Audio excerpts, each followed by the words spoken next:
Student, this is Farmanullah Khan. Today we are discussing essay writing. In this video we will discuss what is essay, what are the types of essay and how we can write an effective essay. और इसी के साथ इस unit में जो आपके पास objectives बन सकते हैं तो उसको भी हम मेंशन करेंगे. तो अब हम पढ़ लेते हैं व्हाट इज essay.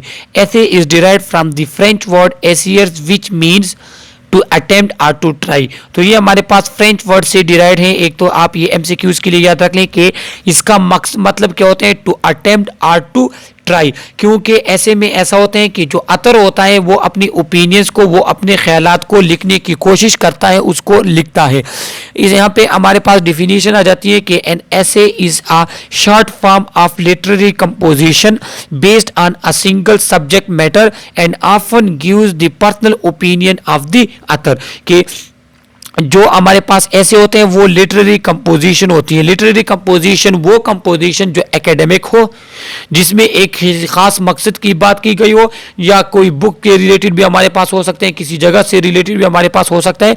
लेकिन वो क्या होगा, वो फॉर्मल होगा, वो कंपोजिशन होगा, उसमें किसी चीज की एवेल्युएशन की गई होगी. और ऐसे हमारे पास सिंगल सब्जेक्ट मैटर के बेस पे होते हैं कि उसमें एक मेन आइडिया के बारे में बात की जाती है. जिस तरह हमारे पास गुड टीचर जो होते हैं या माय बेस्ट टीचर जो हमारे पास ऐसे होते हैं, जिसे उर्दू में सिंपल मजमून कहते हैं.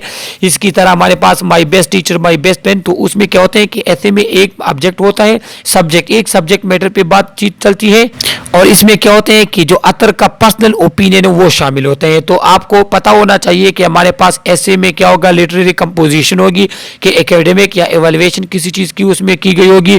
दूसरा हमारे पास क्या होगा, सिंगल सब्जेक्ट मैटर के बेस पे होगा कि मेन आइडिया एक होगा. और हमारे पास क्या होगा कि उसमें अतर जो है वो अपने पर्सनल ओपिनियन को बताता है. इसके बाद हमारे पास है कि essay can be formal as well as informal. तो जो हमारे पास फॉर्मल ऐसे होते हैं वो एकेडमिक ऐसे हमारे पास हो गया, जो एकेडमिक हम यूज करते हैं, जो ऑफिस वगैरह में यूज होती है. लेकिन जो इनफॉर्मल है वो क्या होते हैं कि वो एक दूसरे के साथ आप या फ्रेंड्स वगैरह के साथ जो आप डिस्कस वगैरह करते हैं या आप रफली कोई लिख लेते हैं तो उसमें ग्रामेटिकल मिस्टेक, उसके स्टाइल वगैरह को इतनी तवज्जो नहीं दी जाती. लेकिन जो फॉर्मल है उसमें आपने रूल्स और ग्रामेटिकल रूल्स वगैरह के मुताबिक आपने लिखनी होती है. Formal essay are generally academic in nature and tackle serious topics. और जो हमारे पास फॉर्मल ऐसे होते हैं वो एकेडमिक भी होते हैं. एकेडमिक मतलब कि जो ऑफिस वगैरह में यूज होते हैं. और क्या होगा कि उसमें एक सीरियस टॉपिक जो है उसके बारे में बात होती है. इसमें इधर उधर की बातें नहीं होती, वो स्पेसिफिक होते हैं सीरियस टॉपिक के मुताबिक. ये हमारे पास फॉर्मल ऐसे है. अब आ जाते हैं टाइप्स ऑफ ऐसे. तो मेनली हमारे पास जो दो टाइप्स ऑफ ऐसे उसमें आता है, एक लिटरेरी एंड दूसरा नॉन लिटरेरी. जो लिटरेरी ऐसे होते हैं वो ऑलरेडी मैं एक्सप्लेन कर भी चुका हूं कि जो लिटरेरी ऐसे हमारे पास होता है उसमें क्या करते हैं, उसमें हमारे पास एक फॉर्मल राइटिंग होती है, उसमें हमारे पास एक स्पेसिफिक एवेल्युएशन होती है एक जगह की, एक चीज़ की. उसमें हमारे पास क्या होते हैं, स्पेसिफिक एकेडमिक बेस होते हैं. लेकिन जो नॉन लिटरेरी होते हैं, नॉन लिटरेरी, तो इसमें क्या आ जाती है, इसमें हमारे पास किसी चीज़ की एडवर्टाइजमेंट होती है कि एक यहाँ पे जो हमारे पास एक यहाँ पे एक नेम लिखा हुआ है, यहाँ पे तीर आया हुआ है, यहाँ पे आया हुआ है, यहाँ पे एरो आया हुआ है. इस तरह जो हमारे पास मैगजीन वगैरह होते हैं वो नॉन लिटरेरी में आते हैं, क्योंकि उसमें एक से ज्यादा आइडिया जो है वो बयान की गई होती है. लेकिन जो लिटरेरी होते हैं वो क्या होते हैं, वो हमारे पास एकेडमिक राइटिंग होती है, एकेडमिक ऐसे होती है. तो जो हमारे पास लिटरेरी ऐसे हैं तो उसके फिर क्या आ जाते हैं, उस फिर हमारे पास 4 टाइप्स हैं. तो ये आप एमसीक्यूज के लिए याद रख लें कि लिटरेरी ऐसे के हमारे पास कितने टाइप्स हैं, 4 टाइप. जिसमें फर्स्ट हमारे पास है डिस्क्रिप्टिव ऐसे. तो डिस्क्रिप्टिव ऐसे वो ऐसे होती है जिसमें हमने क्या की होती है, एक किसी एक टॉपिक वगैरह की सिंपल डिस्क्रिप्शन दी होती है, उसकी एक्सप्लेनेशन वगैरह अगर हमने लिखी होती है तो वो हमारे पास ऐसे कहलाता है डिस्क्रिप्टिव. इसके बाद जो हमारे पास सेकंड टाइप है वो कौन सा टाइप है, वो हमारे पास है परसुएसिव. तो ये हमारे पास ऐसे होते हैं कि इसमें हम ऐसी बातें लिखते हैं, ऐसे पॉइंट्स बयान करते हैं कि दूसरों को उस पर आमादा कर लेते हैं कि वो हमारी बात मान ले. इसमें किसी चीज़ को हम बढ़ा चढ़ा के बयान करते हैं, उसके जो है गुड क्वालिटी वगैरह बयान करते हैं और लोगों को परसुएट कर लेते हैं कि वो हमारी बात मान ले. तो परसुएसिव में हम इस तरह लॉजिक वगैरह यूज करते हैं कि लोग जो है वो उसको हम परसुएट कर सके। इसके बाद हमारे पास थर्ड टाइप है, वो है नैरेटिव ऐसे। तो नैरेटिव ऐसे क्या होते हैं? नैरेटिव ऐसे ऐसा होते हैं कि उसमें एक पॉइंट होती है और पूरा ऐसे उसके इर्द गिर्द घूमता है। किस तरह कि हमारे पास अगर एक पॉइंट मैंने बयान किया है कि माय बेस्ट टीचर, तो आप इस टीचर को, बेस्ट टीचर को, चीज़ों को रिलेट करते हैं इसके साथ। तो नैरेटिव में ऐसा होता है कि एक जो मेन आइडिया होती है आपका पूरा का पूरा ऐसे क्या करेगा, उसके इर्द गिर्द सर्कुलेट करेगा, उससे रिलेटेड जो है वो आपको बातें बताएगा। तो ये फिर हमारे पास आ जाते हैं नैरेटिव। इसके बाद एक्सपोजिटरी जो हमारे पास ऐसे हैं 4 टाइप है। उसमें क्या होता है, उसमें ऐसा हमारे पास होता है कि हम कोई आर्गुमेंट वगैरह इस तरह चीज़ें पेश करते हैं कि जो पढ़ने वाले होते हैं, जिसमें हमारे पास कोई एवल्युएशन हो रही होती है, जिसमें हमारे पास कोई क्या करते हैं, जिसमें कोई एविडेंस ढूंढना, कोई आइडिया जनरेट करना, कोई आर्गुमेंट्स वगैरह बनाना, तो वो फिर हमारे पास आ जाते हैं एक्सपोजिटरी एक्सपोजिटरी ऐसे में हमारे पास आता है। तो ये 4 टाइप जो है ये आपको याद होने चाहिए। इसके बाद हम आ जाते हैं कि फॉर्मेट ऑफ ऐसे। फॉर्मेट किसे कहते हैं कि आप अगर एक ऐसे लिखते तो उसका स्टाइल कौन सा होना चाहिए। तो यहाँ पर लिखा है कि no there is no rigid format of essay, कि ऐसे लिखने के लिए कोई रिजिड फॉर्मेट या कोई स्पेसिफिक फॉर्मेट हमारे पास नहीं है, क्योंकि डिफरेंट टाइप्स के हमारे पास ऐसे डिफरेंट स्टाइल से लिखी जाती है। It is a creative process, so it should not be confined with in the boundary. चूंकि ये हमारे पास एक क्रिएटिव प्रोसेस है, इसमें एक आतर जो अपनी ओपिनियंस लिखता है, अपने ख्यालात लिखता है, लिहाजा इसके लिए हमारे पास एज सच कोई स्पेसिफिक बाउंड्रीज नहीं है। However there is a basic structure that is generally followed while writing essay. लेकिन जो एक स्ट्रक्चर, जो एक स्केच, जो फॉर्मेट हमारे पास जनरली यूज होता है वो कौन सा है, वो हमारे पास पहले हम इंट्रोडक्शन लिख लेते हैं, उसके बाद फिर हम मेन बॉडी लिख लेते हैं, फिर कंक्लूजन। तो इंट्रोडक्शन, मेन बॉडी, कंक्लूजन में क्या क्या हम लिखते हैं वो अभी हम आपको बता देते हैं। कि इंट्रोडक्शन में क्या होता है कि this is the first paragraph of your essay, this is where the writer introduce his topic for the very first time. कि जो इंट्रोडक्शन होता है, एक तो ये नाम से भी जाहिर है कि यह हमारा फर्स्ट पैराग्राफ होता है ऐसे का। दूसरा, जो अतर का मेन आइडिया होता है, जो राइटर का मेन आइडिया होता है, जो वो कुछ आपको बताना चाहता है, वो क्या करते हैं, वो इंट्रोडक्शन में उसको लिख लेता है। You can give a very brief synopsis of your ऐसे इन इंट्रोडक्टिव पैराग्राफ, कि आप एक ब्रीफ सी, छोटी सी समरी टाइप भी जो है अपने इंट्रोडक्टिव पैराग्राफ में दे सकते हैं कि ये जो मेरा ऐसे ये इस चीज़ के बारे में है, इस सब्जेक्ट के बारे में, इसमें हमने ये चीज़ें जो है वो एक्सप्लेन करनी है। Generally it is not very long, about 4 to 6 line, और ये हमारे पास लेंथी इतना नहीं होना चाहिए, ये हमारे पास 4 to 6 लाइन पे मुश्तमिल होगा, क्योंकि अगर इंट्रोडक्टिव आपका बढ़ जाए तो फिर ये इंट्रोडक्टिव पैराग्राफ नहीं कहलाता। तो ये आप MCQs के लिए याद रख लें कि 4 to 6 लाइन, इससे हमारे पास इंट्रोडक्टिव पैराग्राफ ज्यादा नहीं होना चाहिए। इसके बाद this will ensure that you hook the reader, for example i.e. draw and keep his attention, so to do so you can start with a quote or a proverb। तो कहते हैं कि जो आपका इंट्रोडक्टिव पैराग्राफ होगा, तो जो भी आपका ऐसे देखेगा उसकी पहली नज़र आपके इंट्रोडक्टिव पैराग्राफ पे पड़ेगी। तो आपका इंट्रोडक्टिव पैराग्राफ इस तरह होना चाहिए कि वो अपने रीडर को जो है वो उसको कैच करे, उसको अट्रैक्ट करे उस ऐसे की मुताबिक तरफ। तो इसमें क्या कहते हैं कि आप कोई कोट, कोई प्रोवर्ब वगैरह, ज़रबुल मिसल वगैरह चीज़ से जो है आप स्टार्ट कर लेते हैं। सही है। Sometime you can even start with a definition. इसमें सबसे पहले कभी कभार आप डिफिनीशन भी लिख लेते हैं। मिसाल के तौर पे अगर मैं नर्सिंग की ऐसे लिख रहा हूँ, नर्सिंग से रिलेटेड या हेल्थ से रिलेटेड, तो फिर मैं क्या करता हूँ कि इंट्रोडक्शन में उसका पहले डिफिनीशन लिख लेता हूँ, ताकि जो राइटर या रीडर हो उसको पता चल सके जिस टॉपिक पे हमारे पास ऐसे है तो उसका मकसद क्या है या वो टॉपिक क्या है, उसकी डिफिनीशन क्या है। इसके बाद another interesting strategies to engage with your reader is to start with a question। और एक हमारे पास इंटरेस्टिंग स्ट्रेटेजी ये भी है, एक अच्छा तरीका ये भी है कि आप क्वेश्चन से स्टार्ट करें। तो फिर ये ऐसा होगा कि ये वो लॉजिक है जो आप इंट्रोडक्शन में यूज कर लेते हैं, तो आपका जो रीडर होता है फिर वो उसको शौक से देखता है और शौक से पढ़ता है ऐसे को। इसके बाद हम आ जाते हैं मेन बॉडी पे।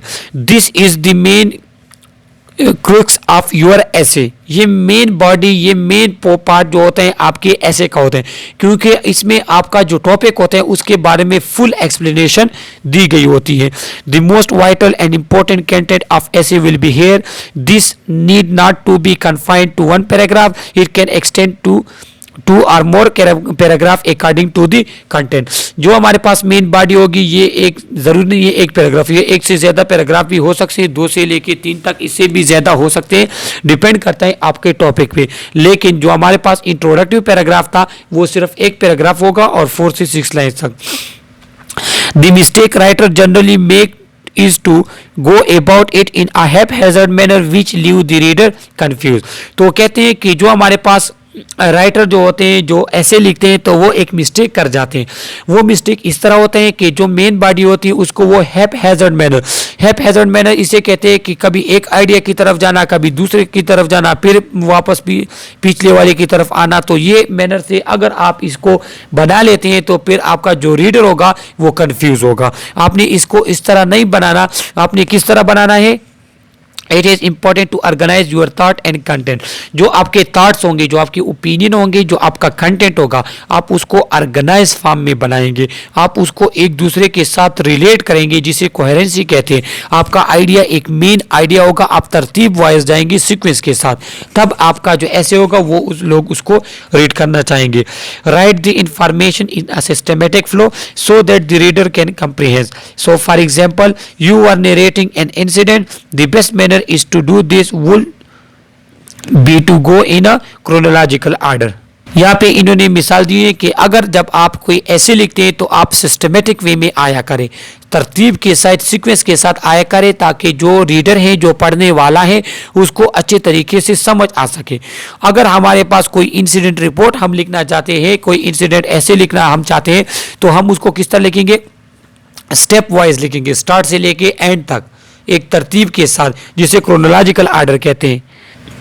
तो ये हमारे पास क्या होंगे, ये रीडर जो है वो उसको पसंद करेंगे, रीड करेंगे। और थर्ड पार्ट जो हमारे पास ऐसे का होते हैं वो होते हैं कंक्लूजन। जैसा कि नेम से जाहिर है कि it is the last paragraph of ऐसे, इसमें हम पूरे ऐसे को कंक्लूड करते हैं।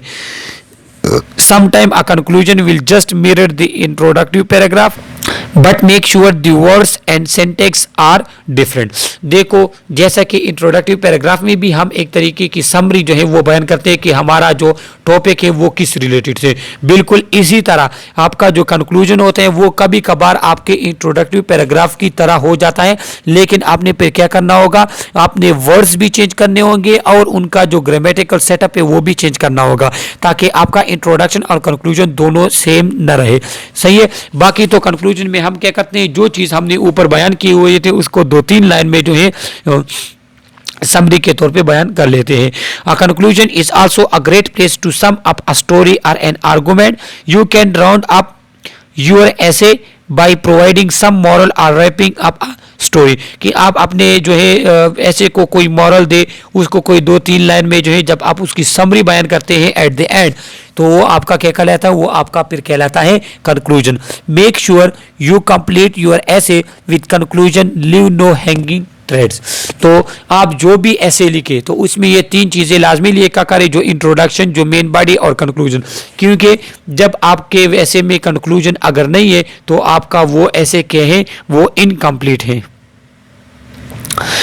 अब यहाँ पे है 7 C's के जब आप ऐसे लिखते हैं, इन 7 C's को आपने याद रखना होगा। किस तरह के करेक्टनेस, आप जो भी चीज़ लेके वो करेक्ट होनी चाहिए, ग्रामेटिक वाइज भी करेक्ट होनी चाहिए, और जो सिचुएशन या जिस चीज़ के बारे में आप लिखते हैं वो भी हमारे पास करेक्ट, उसके बारे में इंफॉर्मेशन करेक्ट हो। इसके बाद कंप्लीटनेस, आपका ऐसे कंप्लीट होना चाहिए। जो आइडिया आपने बयान किया है तो उसको आप अच्छी तरह से एक्सप्लेन करेंगे। इसके बाद फिर आपने कंक्लूजन भी नीचे लिखना है। इसके बाद कंसाइजनेस किसे कहते हैं, कि आपका आइडिया जो है वो एक दूसरे के साथ रिलेट करे, आप एक सीक्वेंस के साथ जाए अपने ऐसे राइटिंग में। उसके बाद क्लियरिटी, आपका ऐसे क्लियर होना चाहिए ताकि जो लोग पढ़ रहे हैं वो उसको समझ सके, वो ज़्यादा कंफ्यूज ना हो। इसके बाद क्रिएटिवनेस आपकी उसमें होनी चाहिए, नए अल्फाज उसमें होने चाहिए, नए आइडिया उसमें होना चाहिए, कॉर्टेसी होनी चाहिए and consideration. Courtesy and consideration के जो आपका उसमें आपके इतने पोलाइट आइडियाज़ होने चाहिए, अच्छे जो है खुश अखलाकी के साथ आपने उसको लिखना है, ताकि जो रीडर है वो कंफ्यूज ना हो, वो बोर ना हो, वो उसको अच्छे तरीके से जो है पढ़ सके, उसको पढ़ने में उसको मज़ा आए। इसके बाद हमारे पास कि टिप्स टू राइट एन ऐसे, कि अगर आप एक ऐसे लिखना चाहते हैं उसके लिए एक अच्छे टिप्स कौन से हैं कि give your essay an interesting and appropriate title, it will help draw the attention of the reader and pique their curiosity. क्या है कि आपके ऐसे का टॉपिक टाइटल जो है वो अच्छा होना चाहिए, अप्रोप्रिएट होना चाहिए। ऐसा ना हो कि जो मीन्स अगर मैं सिंपल सी बात करूं कि माई बेस्ट टीचर, ये हमारे पास एक अच्छा टाइटल है, लेकिन अगर आप लिख लेते हैं कि माई टीचर दिस, तो वो आपका बेस्ट है, लेकिन वो टाइटल जो है वो एज सच अप्रोप्रिएट नहीं है। तो आपका टाइटल अप्रोप्रिएट होगा, अच्छा होगा। क्यों? क्योंकि आपके टाइटल से ही लोग जो है आपके ऐसे तक अट्रैक्ट होंगे। Keep it between 300 to 500 words. This is the ideal length. You can take creative license to increase or decrease it. देखो ऐसे हमारे पास ज़्यादा वर्ड्स का भी होता है, लेकिन जो नॉर्मल यूज़ होता है वो कितने, वो 300 से लेके 500 वर्ड्स तक हमारे पास, वो 300 से लेके 500 वर्ड्स तक का हमारे पास ऐसे होना चाहिए। सही है, तो ये आप एमसीक्यूज के लिए इस नंबर को याद रख ले। Keep your language simple and crisp, unnecessary complicated and difficult words break the flow of the sentence, कि आपका जो लैंग्वेज, जो आपके सेंटेंस वगैरह होते हैं वो सिंपल वर्ड्स में होने चाहिए, उसमें जो है कनेक्शन होना चाहिए। क्योंकि जब आप मुश्किल अल्फाज वगैरह यूज़ करते हैं तो फिर आपका जो सेंटेंस है उसका फिर मेकअप सही से नहीं आता। Do not make grammar mistake, use correct punctuation, spelling. If this is not done it will distract the reader from the content. तो आपके ऐसे में ग्रामेटिकल मिस्टेक्स भी नहीं होनी चाहिए, उसमें पंक्चुएशन वगैरह वो अपनी सही जगह पे लगानी चाहिए। क्योंकि अगर आपके इस ऐसे में इस तरह के मिस्टेक्स हैं तो फिर प्रॉब्लम क्या होगी, प्रॉब्लम ये होगी कि जो रीडर होगा उसका दिल नहीं चाहेगा और वो क्या करता है, वो डिस्ट्रैक्ट होगा। बिफोर बिगिनिंग द ऐसे organize your thought and plot a rough draft.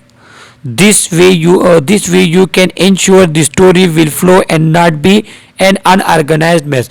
देखो कि आप जब भी आप कोई ऐसे लिखना चाहते हैं तो सबसे पहले आपकी जो थॉट्स है, आपकी ओपिनियन है, उसको आप अपने जहन में स्केच सा बना लें या किसी उसको रफ पेज पे लिख ले। फिर जब आप लिख लेंगे तो तब आप उसको देखेंगे कि आया इसमें कहीं पे फ्लो में रुकावट तो नहीं आ रही, कहीं फ्लो में प्रॉब्लम तो नहीं है, कि वो फ्लुएंट फ्लो है या नहीं है, वो कंटिन्यूस है, उसमें एक आइडिया दूसरे आइडिया के साथ अटैच है या नहीं अटैच। तो जब आप एक प्रैक्टिस के लिए एक दफ़ा लिख लेते हैं फिर इसके बाद आप फिर फार्मल लिखते हैं, और ये इसलिए ज़रूरी है क्योंकि अगर आप डायरेक्टली ऐसे लिखते हैं और इसमें कोहेरेंसी नहीं है, उसमें आपके पास आइडिया एक से ज़्यादा है, तो फिर क्या होंगे, फिर वो इससे कोई अनऑर्गेनाइज सा कोई चीज़ बन, जो रीडर जो है उसकी अटेंशन को हमारे पास क्या करेगी, डिस्ट्रैक्ट करेगी। तो ये हमारे पास क्या था, ये ऐसे का एक छोटा सा यूनिट था। इसमें आपका जो भी क्वेश्चन हो थ्रू कमेंट आप हमसे पूछ सकते हैं। इंग्लिश के और लेक्चर भी हमारे चैनल पे मौजूद हैं, तो वहीं से जाकर आप वो लेक्चर भी देख सकते हैं। Okay, thank you.